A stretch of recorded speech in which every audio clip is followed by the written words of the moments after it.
Hi, folks. I'm Leanne Little, and I'm owl about stories.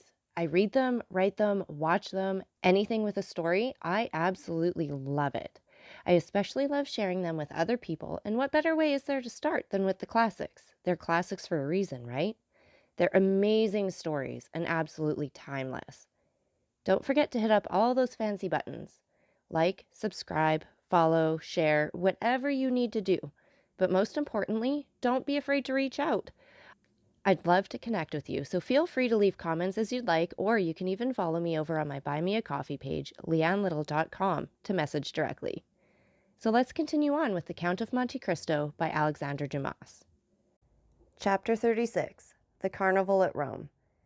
When Franz recovered his senses, he saw Albert drinking a glass of water, of which, to judge from his pallor, he stood in great need, and the Count was assuming his masquerade costume.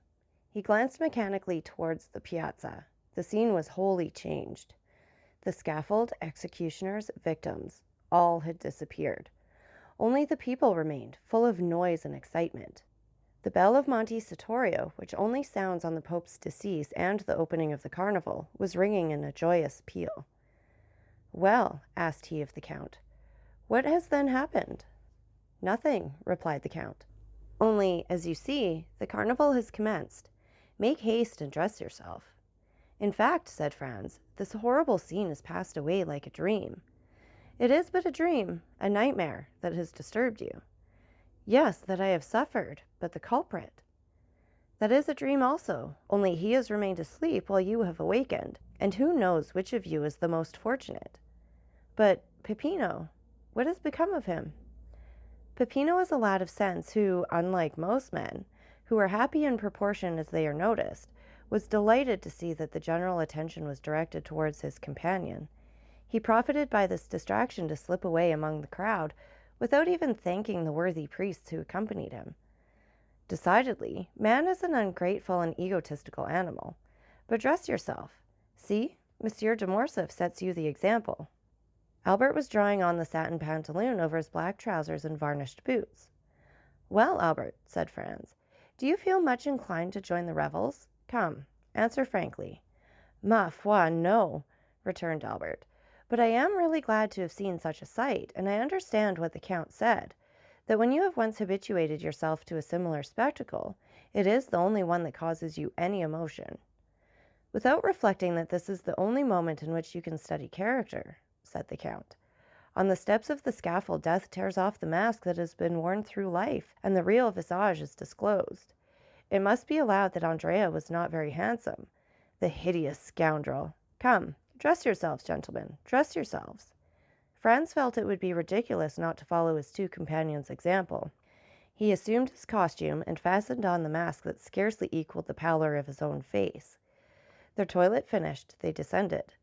The carriage awaited them at the door, filled with sweetmeats and bouquets. They fell into the line of carriages. It is difficult to form an idea of the perfect change that had taken place. Instead of the spectacle of gloomy and silent death, the Piazza del Popolo presented a spectacle of gay and noisy mirth and revelry.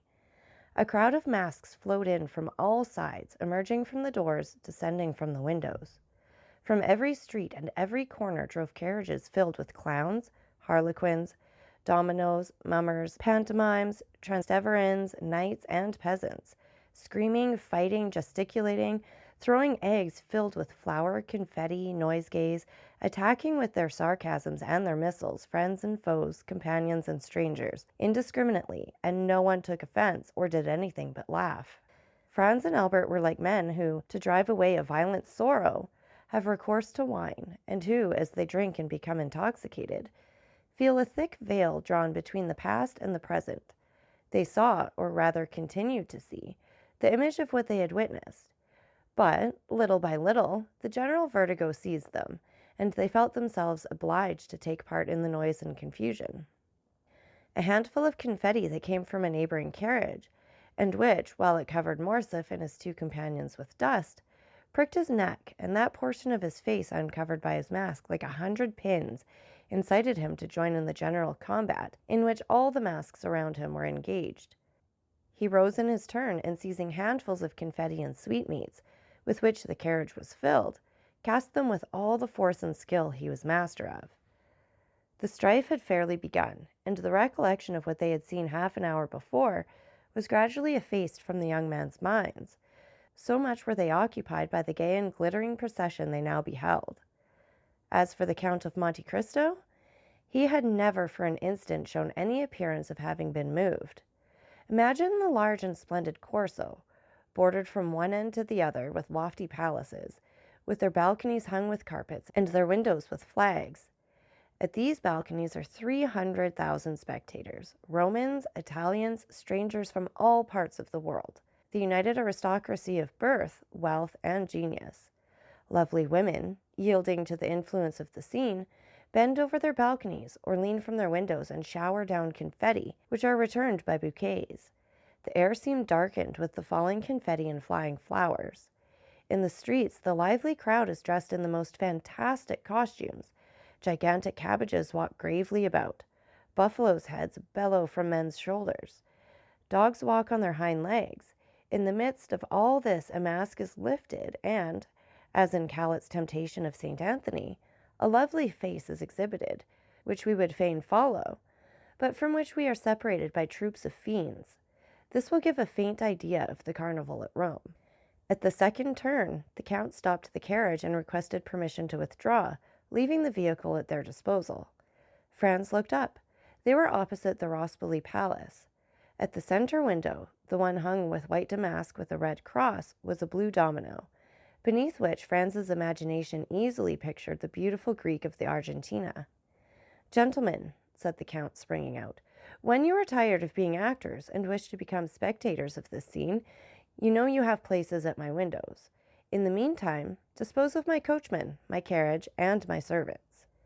We have forgotten to mention that the Count's coachman was attired in a bearskin, exactly remembering Audrey's in The Bear and the Pasha, and the two footmen behind were dressed up as green monkeys, with spring masks, with which they made grimaces at everyone who passed.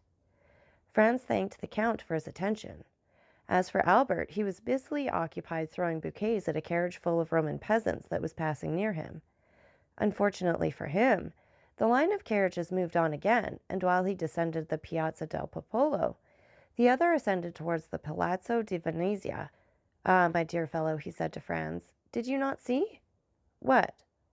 "There, that calash filled with Roman peasants." "No." "Well, I am convinced they are all charming women." "How unfortunate that you were masked, Albert," said Franz. "Here was an opportunity of making up for past disappointments." "Oh," replied he, half laughing, half serious, "I hope the carnival will not pass without some amends in one shape or the other." But, in spite of Albert's hope, the day passed unmarked by any incident, excepting 2 or 3 encounters with the carriage full of Roman peasants. At one of these encounters, accidentally or purposely, Albert's mask fell off. He instantly rose and cast the remainder of the bouquets into the carriage. Doubtless one of the charming females Albert had detected beneath their coquettish disguise was touched by his gallantry, for, as the carriage of the two friends passed her, she threw a bunch of violets. Albert seized it, and as Franz had no reason to suppose it was meant for him, he suffered Albert to retain it. Albert placed it in his buttonhole, and the carriage went triumphantly on.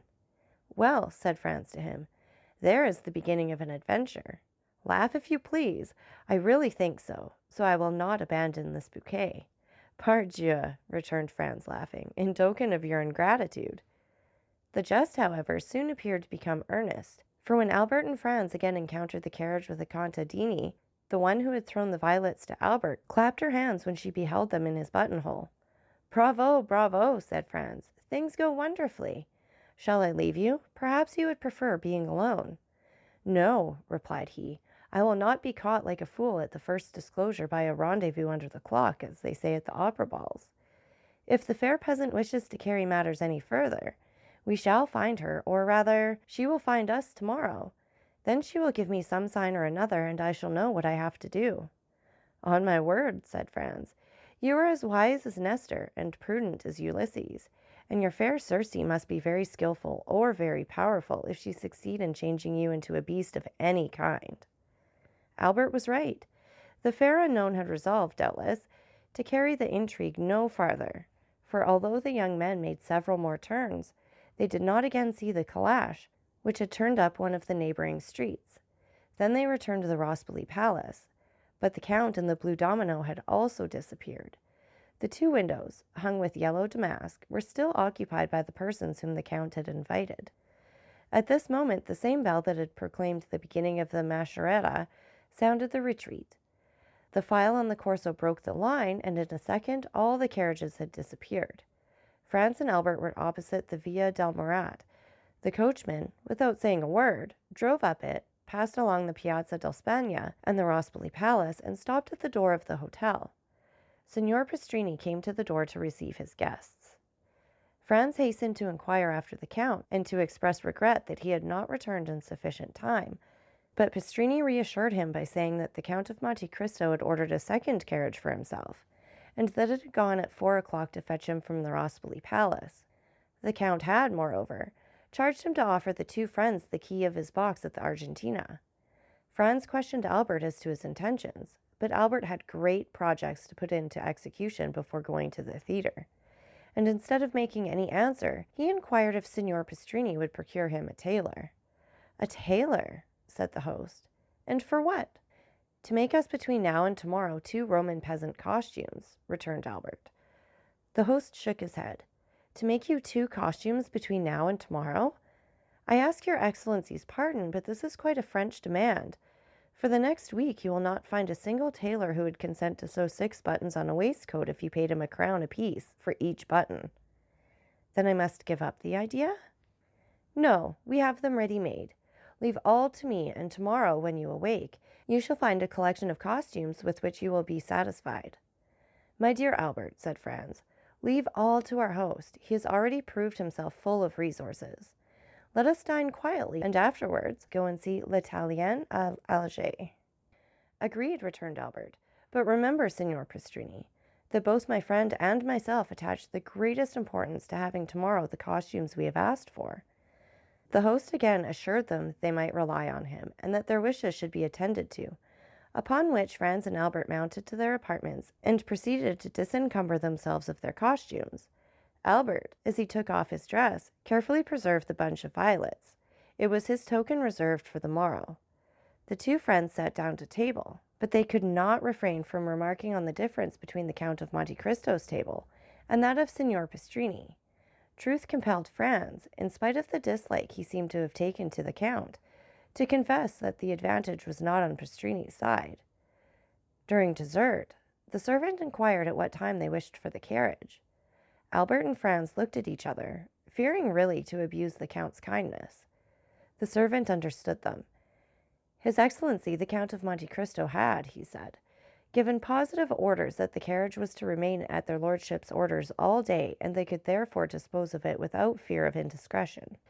They resolved to profit by the Count's courtesy, and ordered the horses to be harnessed, while they substituted evening dress for that which they had on, and which was somewhat the worse for the numerous combats they had sustained. This precaution taken, they went to the theatre and installed themselves in the Count's box. During the first act, the Countess G. entered. Her first look was at the box where she had seen the Count the previous evening, so that she perceived Franz and Albert in the place of the very person concerning whom she had expressed so strange an opinion to Franz.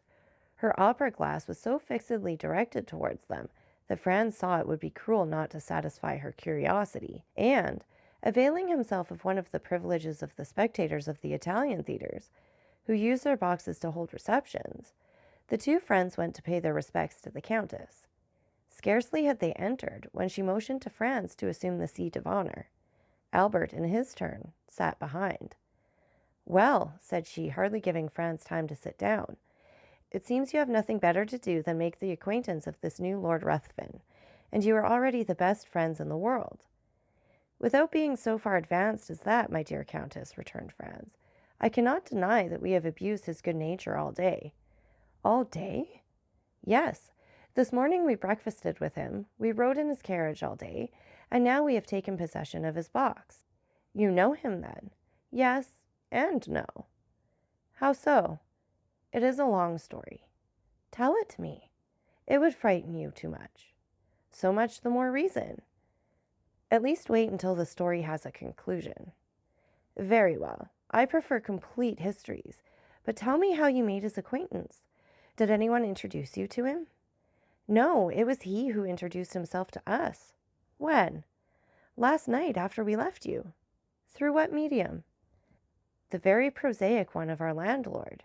He is staying then at the Hotel de Londres with you. Not only in the same hotel, but on the same floor.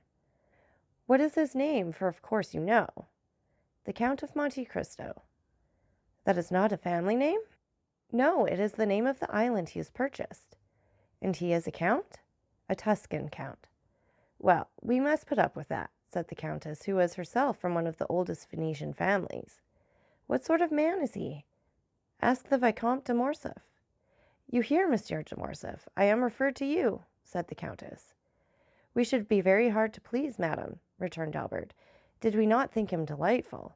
A friend of 10 years' standing could not have done more for us, or with a more perfect courtesy. Come, observed the Countess, smiling, I see my vampire is only some millionaire who has taken the appearance of Laura in order to avoid being confounded with the Monsieur de Rothschild. And you have seen her? Her? The beautiful Greek of yesterday. No, we heard, I think, the sound of her guzla, but she remained perfectly invisible. When you say invisible, interrupted Albert, it is only to keep up the mystery. For whom do you take the blue domino at the window with the white curtains? Where was this window with white hangings? Asked the Countess. At the Rospoli Palace. The Count had 3 windows at the Rospoli Palace? Yes. Did you pass through the Corso? Yes. Well, did you notice 2 windows hung with yellow damask and one with white damask with a red cross? Those were the Count's windows. Why, he must be a nabob. Do you know what those 3 windows were worth? 200 or 300 Roman crowns? 2,000 or 3,000. The deuce! Does this island produce him such a revenue? It does not bring him a bajocco. Then why did he purchase it? For a whim. He is an original, then. In reality, observed Albert, he seemed to me somewhat eccentric. Were he at Paris, and a frequenter of the theatres, I should say he was a poor devil literally mad. This morning he made 2 or 3 exits worthy of Didier or Anthony. At this moment a fresh visitor entered, and, according to custom, Franz gave up his seat to him. This circumstance had, moreover, the effect of changing the conversation. An hour afterwards the 2 friends returned to their hotel. Signor Pastrini had already set about procuring their disguises for the morrow. He assured them that they would be perfectly satisfied. The next morning at 9 o'clock he entered Franz's room, followed by a tailor, who had 8 or 9 Roman peasant costumes on his arm. They selected 2 exactly alike and charged the tailor to sew on each of their hats about 20 yards of ribbon, and to procure them 2 of the long silk sashes of different colors with which the lower orders decorate themselves on fête days. Albert was impatient to see how he looked in his new dress. A jacket and breeches of blue velvet, silk stockings with clocks, shoes with buckles, and a silk waistcoat. This picturesque attire set him off to great advantage, and when he had bound the scarf around his waist, and when his hat, placed coquettishly on one side, let fall on his shoulder a stream of ribbons. Franz was forced to confess that costume has much to do with the physical superiority we accord to certain nations. The Turks used to be so picturesque with their long and flowing robes, but are they not now hideous with their blue frocks buttoned up to the chin, and their red caps, which make them look like a bottle of wine with a red seal? Franz complimented Albert, who looked at himself in the glass with an unequivocal smile of satisfaction. They were thus engaged when the Count of Monte Cristo entered. "Gentlemen," said he, "although a companion is agreeable, perfect freedom is sometimes still more agreeable. I come to say that today, and for the remainder of the carnival, I leave the carriage entirely at your disposal. The host will tell you I have 3 or 4 more, so that you will not inconvenience me in any way. Make use of it, I pray you, for your pleasure or your business." The young men wished to decline, but they could find no good reason for refusing an offer which was so agreeable to them. The Count of Monte Cristo remained a quarter of an hour with them, conversing on all subjects with the greatest ease. He was, as we have already said, perfectly well acquainted with the literature of all countries. A glance at the walls of his salon proved to Franz and Albert that he was a connoisseur of pictures. A few words he let fall showed them that he was no stranger to the sciences, and he seemed much preoccupied with chemistry. The two friends did not venture to return the Count the breakfast he had given them. It would have been too absurd to offer him in exchange for his excellent table the inferior one of Signor Pastrini. They told him so frankly, and he received their excuses with the air of a man who appreciated their delicacy. Albert was charmed with the Count's manners, and he was only prevented from recognizing him for a perfect gentleman by reason of his varied knowledge. The permission to do what he liked with the carriage pleased him above all, for the fair peasants had appeared in a most elegant carriage the preceding evening, and Albert was not sorry to be upon an equal footing with them. At 1:30 they descended. The coachman and footman had put on their livery over their disguises, which gave them a more ridiculous appearance than ever, and which gained them the applause of Franz and Albert. Albert had fastened the faded bunch of violets to his buttonhole. At the first sound of the bell they hastened into the Corso by the Via Vittoria.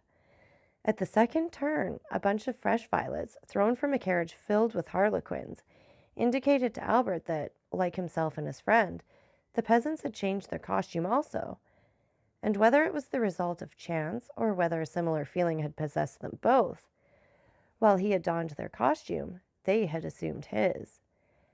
Albert placed the fresh bouquet in his buttonhole, but he kept the faded one in his hand, and when he again met the calash, he raised it to his lips, an action which seemed greatly to amuse not only the fair lady who had thrown it, but her joyous companions also.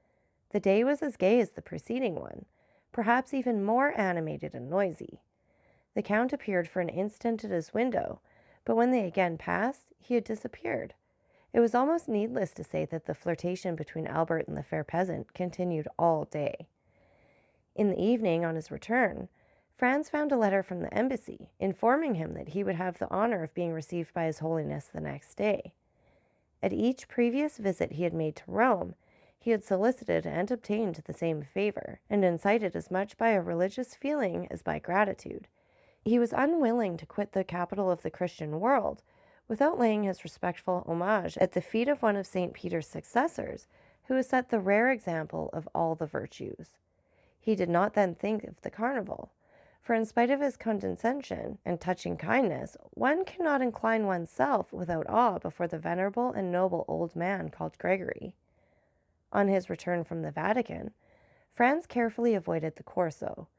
He brought away with him a treasure of pious thoughts, to which the mad gaiety of the maskers would have been profanation. At 5:10, Albert entered overjoyed. The harlequin had reassumed her peasant's costume, and as she passed, she raised her mask. She was charming. Franz congratulated Albert, who received his congratulations with the air of a man conscious that they are merited. He had recognized, by certain unmistakable signs, that his fair incognita belonged to the aristocracy. He had made up his mind to write to her the next day. Franz remarked, while he gave these details, that Albert seemed to have something to ask of him, but that he was unwilling to ask it. He insisted upon it, declaring beforehand that he was willing to make any sacrifice the other wished. Albert let himself be pressed just as long as friendship required, and then avowed to Franz that he would do him a great favor by allowing him to occupy the carriage alone the next day. Albert attributed to Franz's absence the extreme kindness of the fair peasant in raising her mask. Franz was not sufficiently egotistical to stop Albert in the middle of an adventure that promised to prove so agreeable to his curiosity and so flattering to his vanity. He felt assured that the perfect indiscretion of his friend would duly inform him of all that had happened, and as during 3 years that he had traveled all over Italy, a similar experience of good fortune had never fallen to his share, Franz was by no means sorry to learn how to act on such an occasion. He therefore promised Albert that he would content himself the morrow with witnessing the carnival from the windows of the Rospoli Palace. The next morning he saw Albert pass and repass, holding an enormous bouquet, which he doubtless meant to make the bearer of his amorous epistle. This belief was changed into certainty when Franz saw the bouquet, conspicuous by a circle of white camellias, in the hand of a charming harlequin dressed in rose-colored satin. The evening was no longer joy, but delirium. Albert nothing doubted but that the fair unknown would reply in the same manner. Franz anticipated his wishes by saying that the noise fatigued him, and that he should pass the next day in writing and looking over his journal. Albert was not deceived, for the next evening Franz saw him enter triumphantly, shaking a folded paper which he held by one corner. "Well," said he, "was I mistaken?" "She has answered you!" cried Franz. "Read." This word was pronounced in a manner impossible to describe. Franz took the letter and read: "Tuesday evening at 7 o'clock. Descend from your carriage opposite the Via di Pontefici and follow the Roman peasant who snatches your torch from you. When you arrive at the step of the Church of San Giacomo, be sure to fasten a knot of rose-colored ribbons to the shoulder of your harlequin costume, in order that you may be recognized. Until then, you will not see me. Constancy and discretion." "Well," asked he when Franz had finished, "what do you think of that?" "I think that the adventure is assuming a very agreeable appearance." "I think so also," replied Albert, "and I very much fear you will go alone to the Duke of Bracciano's ball." Franz and Albert had received that morning an invitation from the celebrated Roman banker. "Take care, Albert," said Franz. "All the nobility of Rome will be present, and if your fair incognita belong to the higher class of society, she must go there." "Whether she goes there or not, my opinion is still the same," returned Albert. "You have read the letter?" "Yes." "You know how imperfectly the women of the mezzo cito are educated in Italy. This is the name of the lower class." "Yes." "Well, read the letter again. Look at the writing and find, if you can, any blemish in the language or orthography. The writing was, in reality, charming, and the orthography irreproachable." "You are born to good fortune," said Franz as he returned the letter. "Laugh as much as you will," replied Albert. "I am in love." "You alarm me," cried Franz. "I see that I shall not only go alone to the Duke of Bracciano's, but also return to Florence alone." "If my unknown be as amiable as she is beautiful," said Albert, "I shall fix myself at Rome for 6 weeks at least. I adore Rome, and have always had a great taste for archaeology. Come, 2 or 3 more such adventures, and I do not despair of seeing you as a member of the Academy." Doubtless, Albert was about to discuss seriously his right to the academic chair when they were informed that dinner was ready. Albert's love had not taken away his appetite. He hastened with Franz to seat himself, free to recommence the discussion after dinner. After dinner, the Count of Monte Cristo was announced. They had not seen him for 2 days. Signor Pastrini informed them that business had called him to Civita Vecchia. He had started the previous evening and had only returned an hour since. He was charming. Whether he kept a watch over himself, or whether by accident he did not sound the acrimonious chords that in other circumstances had been touched, he was tonight like everybody else. The man was an enigma to Franz. The Count must feel sure that Franz recognized him, and yet he had not let fall a single word indicating any previous acquaintance between them.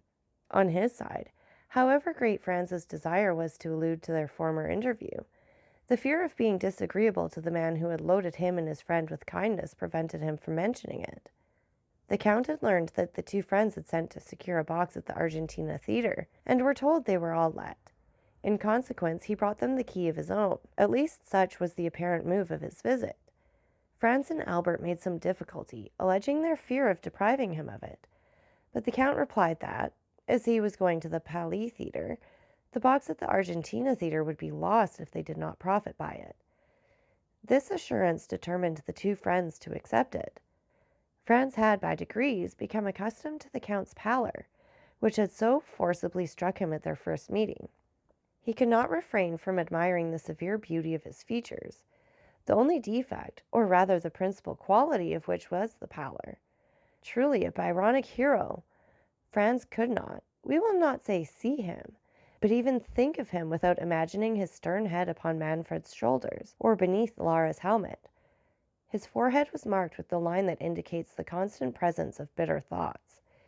He had the fiery eyes that seem to penetrate to the very soul, and the haughty and disdainful upper lip that gives to the words it utters a peculiar character that impresses them on the minds of those to whom they are addressed.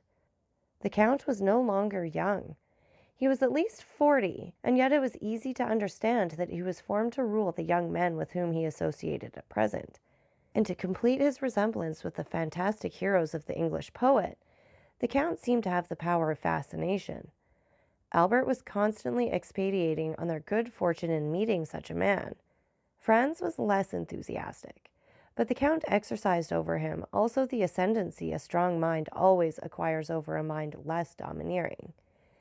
He thought several times of the project the Count had of visiting Paris. He had no doubt but that, with his eccentric character, his characteristic face, and his colossal fortune, he would produce a great effect there. And yet he did not wish to be at Paris when the Count was there. The evening passed as evenings mostly pass at Italian theaters. That is, not in listening to the music, but in paying visits and conversing. The Countess G. wished to revive the subject of the Count, but Franz announced he had something far newer to tell her, and in spite of Albert's demonstrations of false modesty, he informed the Countess of the great event which had preoccupied them for the last 3 days. As similar intrigues are not uncommon in Italy, if we may credit travelers, the Comtesse did not manifest the least incredulity, but congratulated Albert on his success. They promised, upon separating, to meet at the Duke of Bracciano's ball, to which all Rome was invited. The heroine of the bouquet kept her word. She gave Albert no sign of her existence the morrow or the day after. At length Tuesday came, the last and most tumultuous day of the carnival. On Tuesday, the theaters open at 10 o'clock in the morning, as Lent begins after 8 at night.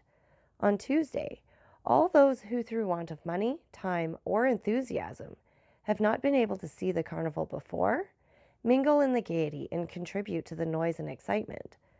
From 2 o'clock till 5, Franz and Albert followed in the fête, exchanging handfuls of confetti with the other carriages and pedestrians, who crowded amongst the horses' feet and the carriage wheels without a single accident, a single dispute, or a single fight.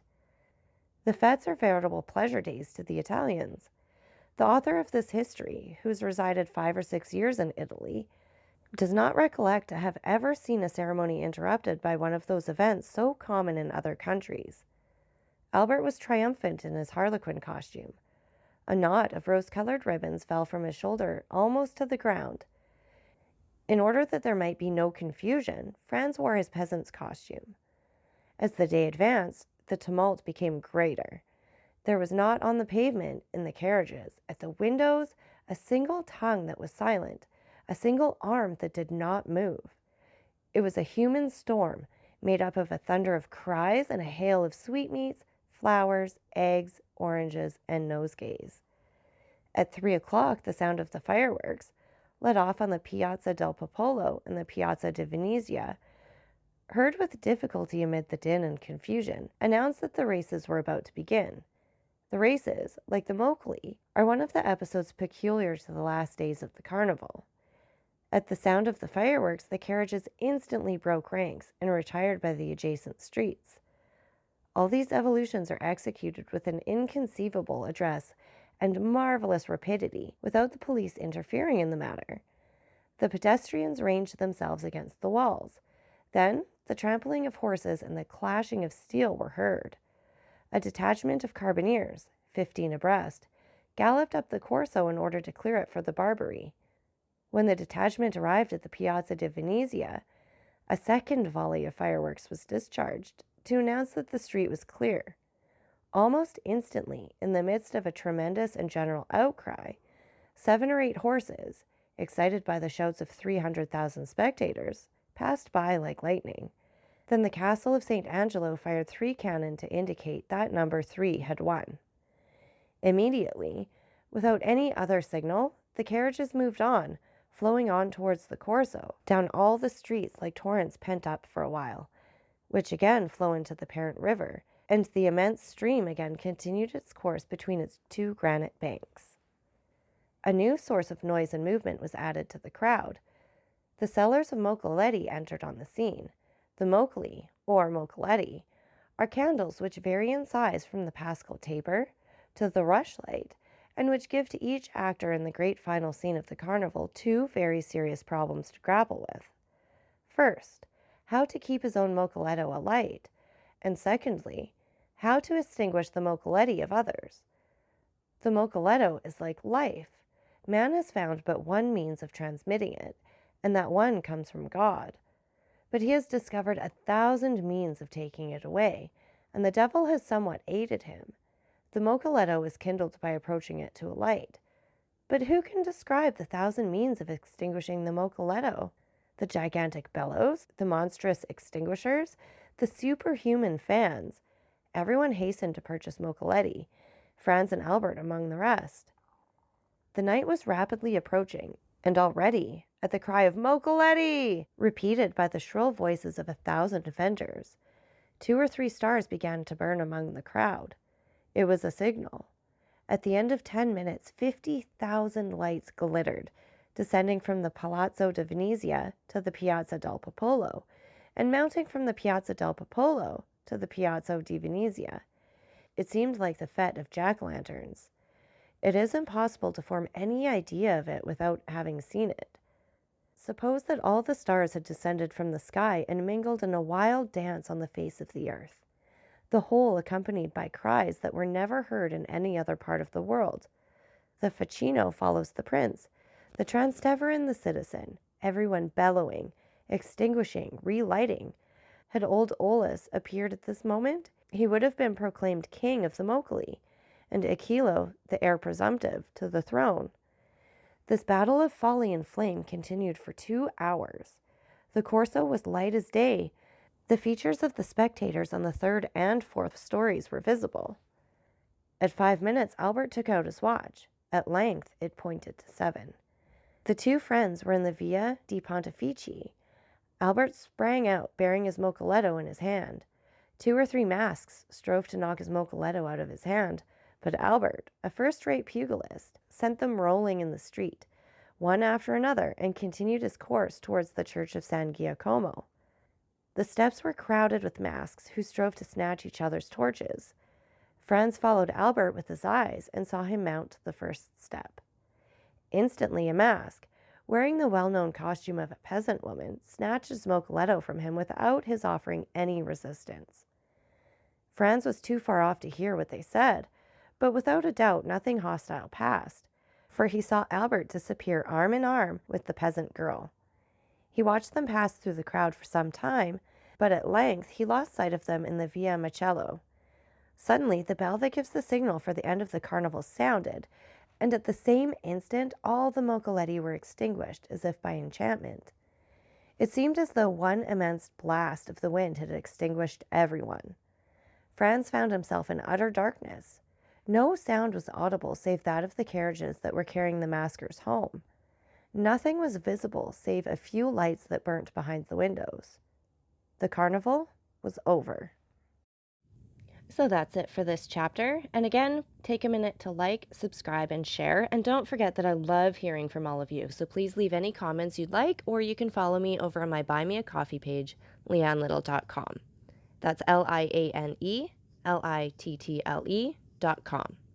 And thank you so much for listening. Remember, it's Owl about the story. Have a great day.